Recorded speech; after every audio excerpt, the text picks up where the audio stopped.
My mother died a month before my 17th birthday. I can remember it as if it was today. All of my other friends were in constant contact with their mothers about boys, prom, college, all the important decisions that are being made during that pivotal time of life. I didn't have my mother to look to. But the gift she gave me was that I had to dig deep, get to know myself, and make my own decisions. Fast forward many years, I had a daughter, Dina, who wanted to go to Africa with Peace Corps. Dina, a Jewish girl, born in Jerusalem, brought up on Long Island, going to a world so different than our own, so far away from all of us. I had to give her my blessing, which I did, to spread her wings and fly. I knew that what she needed from me was what my mother gave me: her wisdom, her voice, and her values. Letting go wasn't easy, but when we let our children lead, we let them have the creativity of life unfolding. When we see the world through fear, and when we stop them from sometimes doing the things that they believe in, we take away that which is their birthright. I was invited, finally, to Africa. After 2.5 years, to see Dina as she worked as a healthcare specialist in the village of Booga, Araya. I watched with awe as with the women in the village, she dug a garden, planted a garden in soil and in conditions you can't even believe, dug a well using dynamite. She also started with these women the first cervical detection cancer program in her region, training over 60 nurses and doctors to go through the villages to detect some of the first cases of cervical cancer, which is the second leading cause of death for women in West Africa. Watching my daughter lead with these women, I saw women with strength, women leaders collaborating to give her the confidence so that she could use her skills.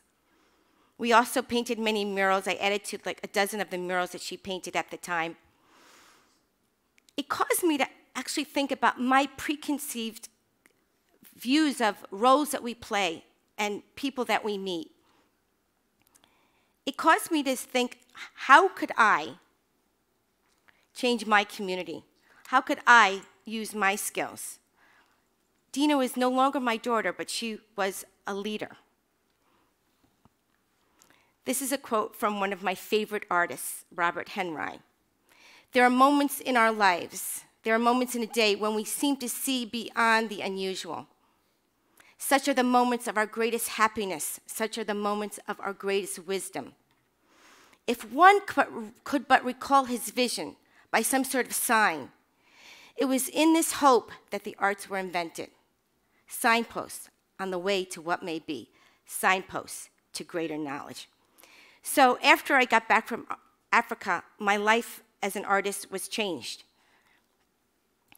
Artists use tools of light, color, composition to communicate a moment in time.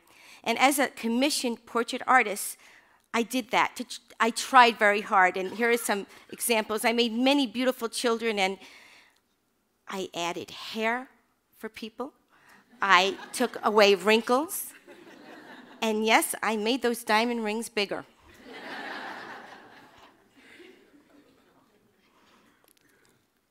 But what I realized is that the commission work construct was not a way that I could collaborate and that I could be a change in my community with the skills that I had. Because I really believe that every single one of us are an artist, that life is art, and that in you, we say that you have a talent or a gift, but you really do. Whatever your passion may be.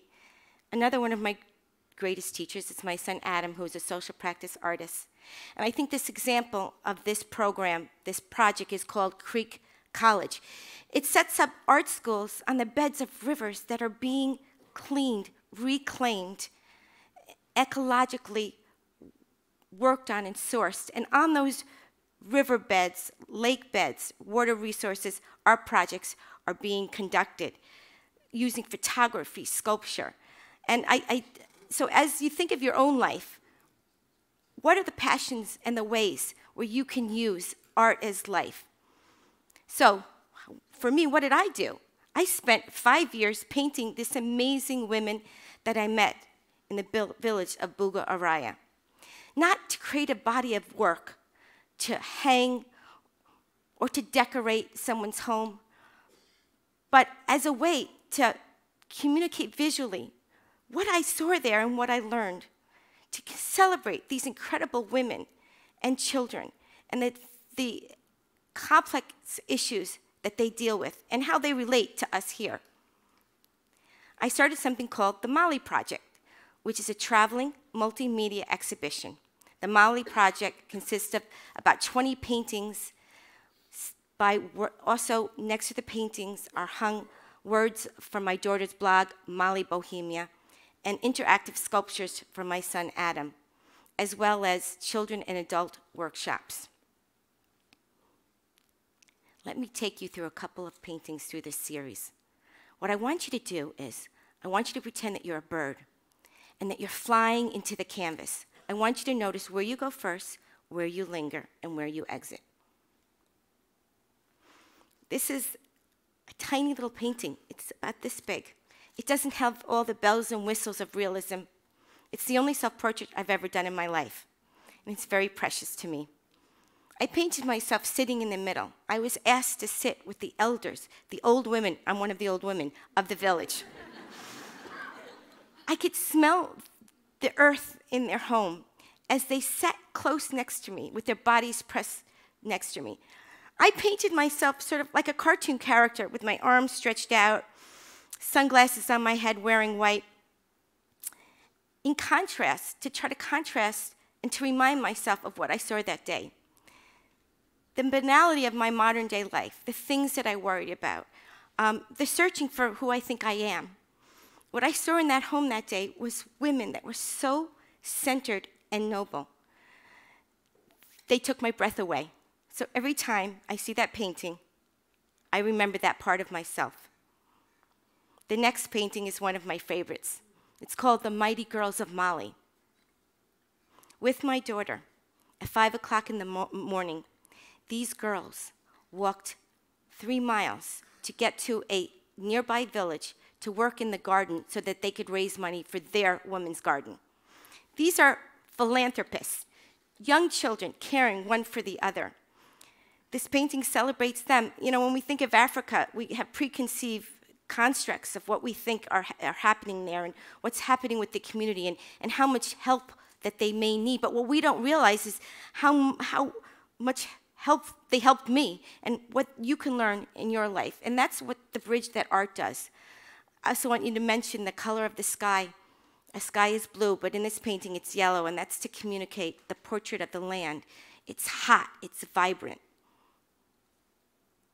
The next painting, you see a woman. She's walking down a steps of stairs. She's going to the Niger River to bathe, to clean utensils, and to draw water for her family. She's carrying a big pot on her head, and she has one pail in the other and another in the other hand. But what you don't realize is that the pink sash, there's a baby on her back. She is her social security system. She is her welfare system. She is, in modern sense, doing it all. I painted her almost as if she's floating. But when I saw her that day, I actually saw her as a goddess.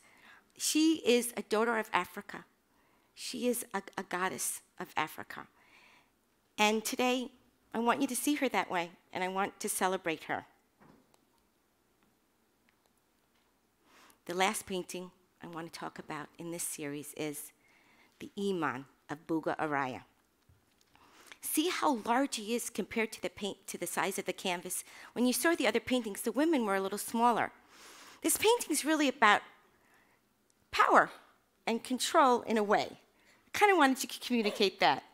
He looks like he's sitting on a throne, but he's actually sitting on a stool with his knees open and his arms over. He's accessible. He has a kindness and he has a wisdom.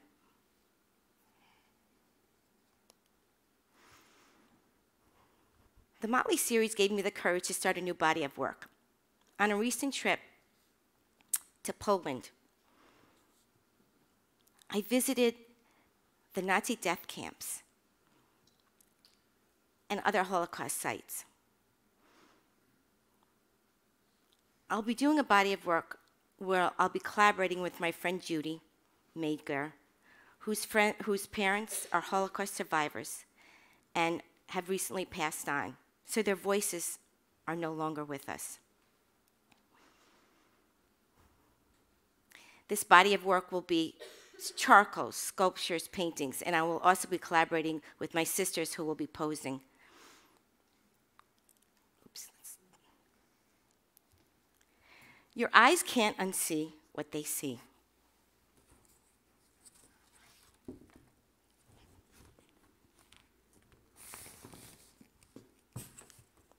This is a charcoal painting that was developed from a photograph that was taken by an SS soldier.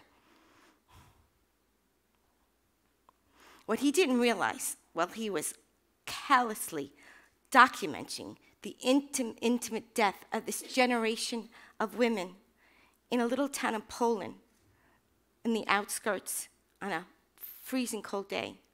What he didn't realize is today you would see it. You would see what he didn't see. You would see the humanity. In the center is the patriarch of the family.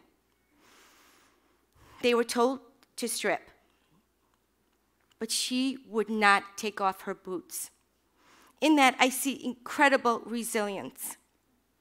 To the right of her is one of the granddaughters. She's casually pushing away a lock of hair as if it's a normal day in Poland with her girlfriends taking photographs. On the far left, you see the youngest of them all, and she tells the whole story of the horror. She can't even show her face the shame because she knows what's going to happen next. Her little hand is bent as she cowls. You notice that I didn't describe the Nazi soldiers because I wouldn't give them that respect to show their image. So instead, I used my thumb to make splotches and sticks. Robert Henry said, there are moments in our lives and there are moments in a day when we see the unusual. Art in our life can speak of those moments. He said that that's why the arts were invented. Thank you.